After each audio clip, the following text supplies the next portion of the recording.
Welcome to Tactical Practical Knife and Tool. Today I have two blades that I want to talk about. The first is a more practical tool. So this knife costs about $25. And it's my opinion this knife is not talked about enough, and that it's probably the best value that you're going to find for a work knife under the $50 to $75 range. So there's a couple of things about this blade that I really like, and I think it really sets it apart from the other budget blades. So first of all, just looking at it from the outside, it is extremely high quality. This G10, these are G10 handle scales. They're very grippy. They've got this nice texture on them. They got a little bit of a chamfer around the edge here, as you can see there. It's extremely well done. The fit and finish on this blade just do not look like a knife that cost about $25. It was about $25 when I bought it. The pocket clip here, it's a deep carry clip. It does not have flat screws, but it is inset. It's very, very comfortable in the pocket because this tip right here is flat. It doesn't stick out, so it's not going to be scratching things. It's not going to be, poking you in the side of the hand when you're carrying it. It's pretty deep. You have about this much sticking out of the top. Lanyard hole right there if you like to put a lanyard on it. And it is also reversible. This knife is completely ambidextrous, so this is something you rarely see on a knife at this price range. They actually put a little metal plug in here that you can take out if you want to reverse this pocket clip. That's something that people get wrong even on very expensive blades. So this knife is completely ambidextrous. It has a crossbar locking system, which is one of the strongest locking systems that you can get on a folding knife. So if you want to use it for more heavy use, for working, construction, whatever you do, this is going to be a really nice lock that's going to keep this thing from closing on your fingers. So it's almost impossible to break this lock. There's this big thick bar right here that as you open it, it travels up and it goes behind the blade right there. There's a notch in the blade. So in order for this blade to close, it would either have to break that bar, but more than likely what would happen is it would break the handle scales. And this has steel liners. So this is G10 with steel liners. It has a G10 backspacer here. This knife is going to be more than sufficiently strong for any task that you should be doing with a folding knife. So the company that makes this knife is called Ganzhou, and it is a Chinese company. For a $25 knife, $30 knife, anything really under $100, you can't really expect an American-made knife. So, and just because it's Chinese doesn't mean it's low quality. I mean, most of the knives that you see on the shelf at your local sporting goods store are going to be made in China, but just because it's so much more affordable to make things in China than it is in the United States.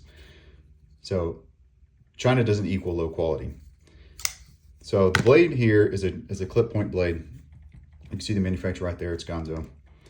They have two lines. They have some that say Ganzhou and some that say Firebird, but it's made by the same company, which is Ganzhou. We have a clip point blade. It's a full flat grind.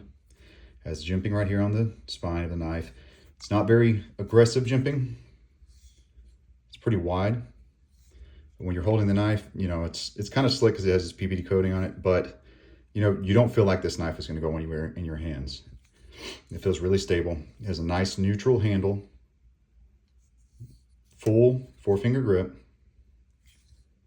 It has those semi-chamfered edges right here. And it also has a little bit of jimping right here on the handle itself. The pocket clip, it's well designed. When you're holding the knife, it doesn't create any hot spots. Your finger kind of falls right there in that groove. The action on this knife is just incredible. This crossbar action is better than, I would say, pretty much most of the crossbar lock knives that I have, and some of them cost far, far more than this knife. It has good spring tension. It's nice and snappy. It's easy to deploy with a thumb stud, which is on both sides. It's nice and large, adds good texture to it. Very easy to find. You can also use this blade hole right here if you like to reverse flick. Super easy. You can use the thumb stud to reverse flick it as well, but I prefer using the blade hole.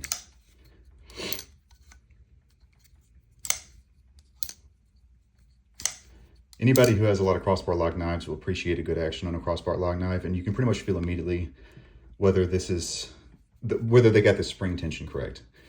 Crossbar lock knives don't have what's called a detent, which is what holds the blade closed. They just use the spring tension to hold the blade closed. So, but as you can see, this one just snaps closed. So it has good tension. It's not likely to come open in your pocket. I mean, if you shake it, you can get it out, but that's present with most crossbar locks. It's present with most button locks. As long as you're carrying this tip up in your pocket with this towards the back, it should not open in your pocket. This is, like I said, this is fully ambidextrous, so you can use this crossbar from either side. You can use it with just one finger, or you can use it with both fingers. I normally pull it with both fingers just so it's not putting cross tension on the bar or anything, wearing the spring out faster. So it's a full flat grind D2 blade.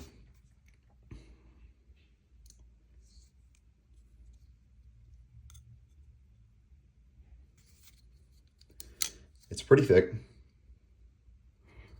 I'm not going to do all the measurements and everything. It's just really not that important to me. You can look at the specs on the website. This was actually available on Amazon. That's where I purchased it from. They have a website as well, but I just purchased through Amazon. I have Amazon Prime, so I can get it pretty quickly. I'll leave the link for the knife down in the description just in case you want to take a look at it. I think there was multiple colors. I think they had a black one and a green one. I've had this knife for a little bit, so I'm not 100% sure, but I'll link it down in the description. So the benefits of this knife versus other ones: fully ambidextrous. It has these extra features like this plug in the handle. It has a crossbar lock, D2 blade, which has really good edge retention. For a work knife, that's important because if you're using it to cut like wood or drywall or whatever heavy plastic, then you want it to be able to maintain a sharp edge. So the thickness behind the edge is pretty thin, so you're still gonna get that sliciness of a full flat grind with pretty thin edge, but you have the thickness of the blade. It's a nice point. It's got a swedge right here, you know, for if you need to pierce into something. Overall, I mean, I just think it's, with the action of the knife, the fit and finish on the handle, full 4-finger grip. It's a good length blade. This is a 3.5-inch blade. I just think you're not going to find a better value for a work knife. It's going to be nice and tough with the crossbar lock, the G10 handles, steel liners, excellent deployment, excellent action. It's a really great knife. Really great knife, and fully ambidextrous. That's the first knife. We'll get that one out of the way. So the second knife I want to talk about is more of a tactical blade. I think these are new. I just found this on Amazon. I was watching another YouTube video, and they mentioned a knife similar to this, and I was looking at that knife, and then I saw this knife. Now, this company is called Trivisa. Once again, it's a Chinese company, but that's going to be pretty typical for budget blades. I believe this knife was about $60 when I purchased it. It's like the wire pocket clip. These are micarta handles, and they did an excellent job on micarta. It's contoured micarta. You have flat scales, but it's contoured or chamfered around the edges. Once again, the fit and finish is just amazing. This is a micarta back spacer, has steel liners, wire pocket clip. The pocket clip is reversible. It's tip down carry only. Trivisa makes some pretty good blades. They're not as budget as something like a Gonzo blade. They're normally in the $40 to $100 range. They have some more premium knives as well, but those are rarely in stock. This one I believe was about $60 when I purchased it. You know, the prices on Amazon fluctuate. They run sales, so I'll link it down in the description as well in case you want to take a look at it. For Trivisa, they make great knives. They have excellent action, and some of them are more leaning towards tactical use. Some of them are more practical. So this particular one is definitely a tactical use knife. And when I say that, I really mean it's designed for self-defense. So, but I was surprised. I've been carrying this knife, and it was actually very useful in kind of everyday use tasks. So this knife it's about 3.5 inches. It's right over 4 inches, actually. 4 inches closed. It has a hawkbill blade. So a hawkbill is a blade that is curved down like this. It's similar to something like you would see on a karambit. The interesting thing about this knife is that it is designed with a reverse edge. So if you take a look, the finger grooves are facing this way and the blade edge is facing this way. And a lot of people would look at this and say that well, the blade's backwards. It looks weird. It's backwards because if I hold it like this, the blade is now facing up. But that is by design. This type of knife is a Pakal style blade. So Pakal is a Filipino, it's a part of a Filipino martial art.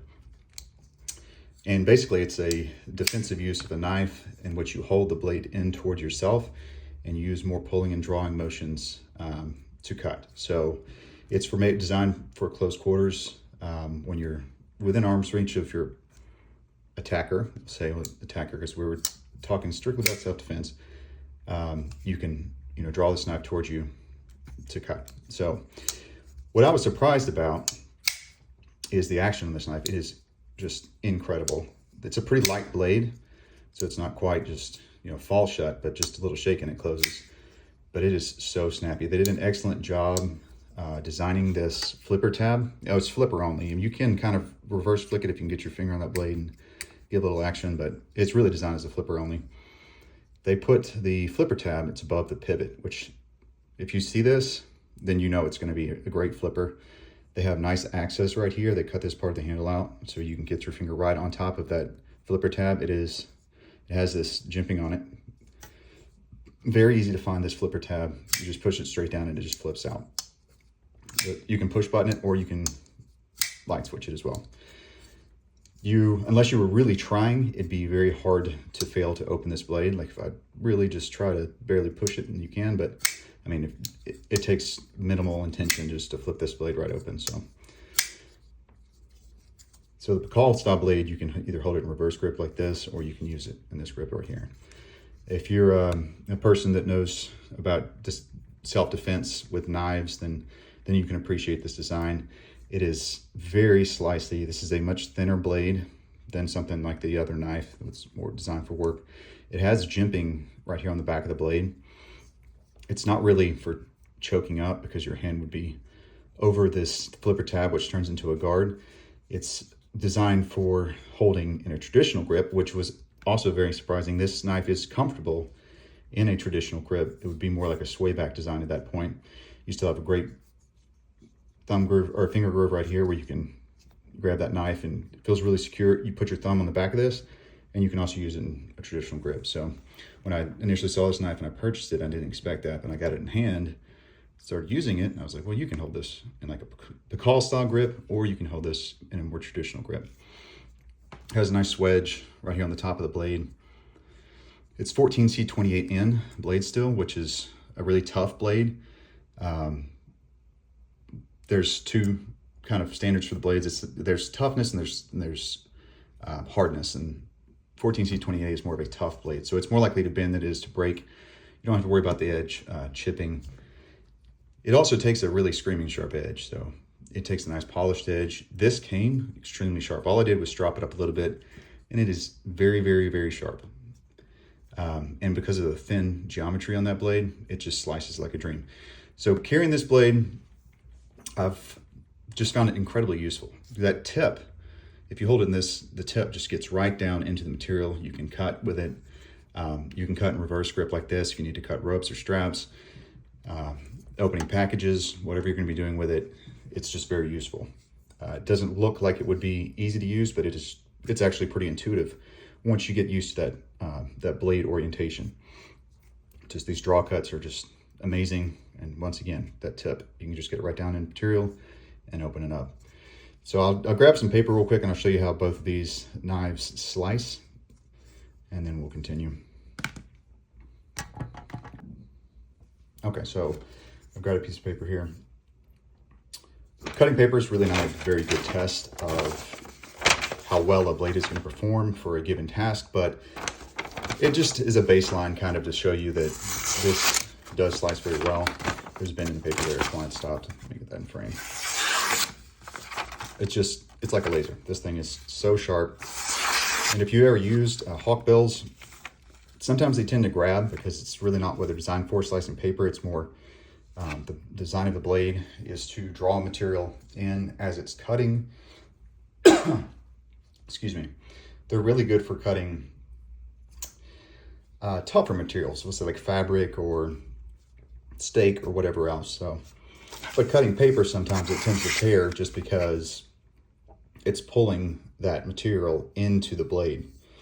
As you slice through the material, it's pulling it into the blade. So something like paper, it tears very easily. Excuse me. So it's common for like a Hawkbill blade to start to tear the paper. But this blade is very slicey with that geometry. The Gonzo blade, it's also pretty slicey. It's got a thicker geometry, like I said, but they did an excellent job sharpening this blade. Came from the factory. This is pretty much the factory edge. All I've had to do is just drop it up here and there.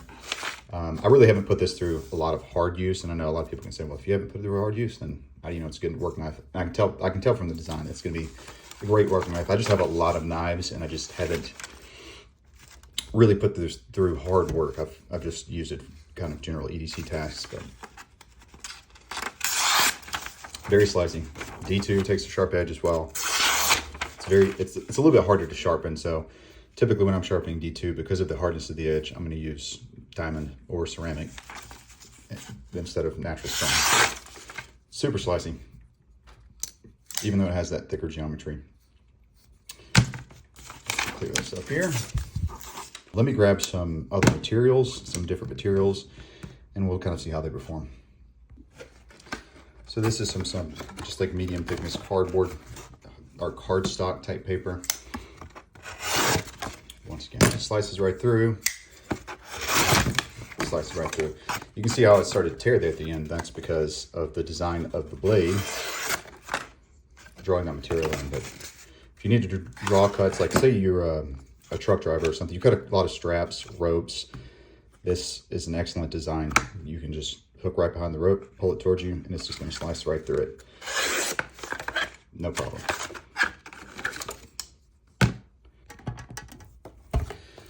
This is more heavy-duty cardboard, like typical of a cardboard box. If you work in a warehouse, you're interested in one of these blades. I'm just going to kind of show you how these will cut with this material.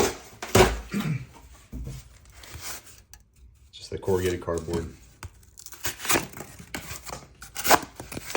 No problem. No problem. And if you want to use it in traditional grip, no problem. Cuts right through it. This PVD coating on this blade is pretty tough. It hasn't really taken any damage. Cardboard's actually a pretty abrasive material. They've used silica when they're making cardboard, which is basically little glass beads. And glass is harder than steel, so cardboard tends to dull blades pretty quickly. But you know what? That's one of the things we cut pretty often. You know, we cut breakdown boxes, whether you're just throwing them in your recycling bin or if you worked like in a warehouse and you have to break down boxes all day. That's just something we do with knives, and it's the most appropriate tool. So I think it's pretty reasonable to say that a blade should hold up to cutting cardboard, and both of these blades seem to be able to do that. So this is another common material that you may use your knives to cut. This is like landscaping weed barrier. It's a type of fabric. It's not very thick, but sometimes it can be hard to cut with a knife just because it's like woven. So the Gonzo blade, it slices right through it, no problem. Multiple layers. Let's see if we need to cut with my multiple layers. Cuts right through it, no problem. This Trivisa Hawkbill blade, single layer here.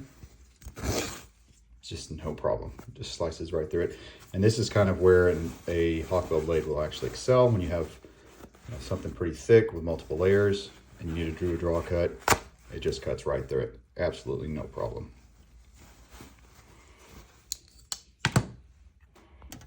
Another material that you might find yourself cutting is shrink wrap. Especially if you work in a warehouse. It can be pretty tough to cut just because it stretches.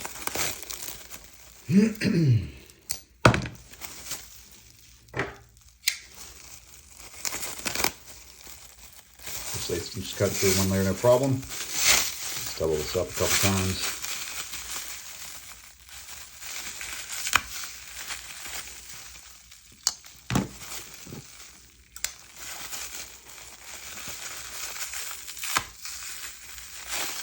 No problem. This, oh, by the way, the model number on this Gonzo is G768PT. So they, I don't know if you can see that, G768PT. So a lot of, they just named their knives with model numbers. They don't have any kind of clever names for them. This is a pretty new knife channel. It's actually brand new. I just started this knife channel. Didn't really ever plan on starting a YouTube knife channel. I know there's a ton of them, but I have a pretty large collection of knives. And I kind of want to share what, my experiences with some of these. I think that there's some blades that are just really underappreciated. Every once in a while, I find one and I'm just like, man, this knife is not as popular as it should be. People should know about this knife because they would get a really good experience out of using these knives. I'm a more practical person, so I tend to value blades for their ability to perform a task rather than, I like knife designs as well. I like knives that look good. But what's most important for me is that they're going to function well as a tool. So whether that be self-defense, whether it be breaking down cardboard boxes, working, it's something that I value in knives. That's something you carry with you every day. So it should be a high quality tool, but that doesn't mean you have to spend a lot of money. I do have some expensive knives. I appreciate them. I appreciate American-made knives, but I also appreciate people on a budget, people who are going to be using the knives hard and don't want to have to replace a very expensive blade. So both of these blades I would consider, well, this one for sure is a budget blade. It's less than $30. This blade, some people say $60 is not, a budget blade. It's something they're going to value, and that's completely reasonable. But I think it's something that if you're interested in, you can justify spending $60 on this knife. I think it's really high quality. And if you're, if you train for self-defense or you're interested in that kind of thing, I think this is a really great blade to get into and try out. I really appreciate you watching the video. If you made it this far, you can like and subscribe. I'm going to be posting some more videos on some of my other favorite blades. If you have any suggestions for blades that you want me to review or try out, I may already own it. I own a lot of knives, so I train with them regularly, both for self-defense, and I also have a job that requires me to use a knife pretty often for hard use, so I've got some experience with it. Go ahead and like and subscribe. If you have any questions, you can leave them down in the comments. I'll try to link both these blades in the description, just in case you're interested and you can check them out. You can get both these from Amazon, so that'll be the links, but they also have websites. If you'd rather purchase them there, that's fine as well. Thank you and have a good day.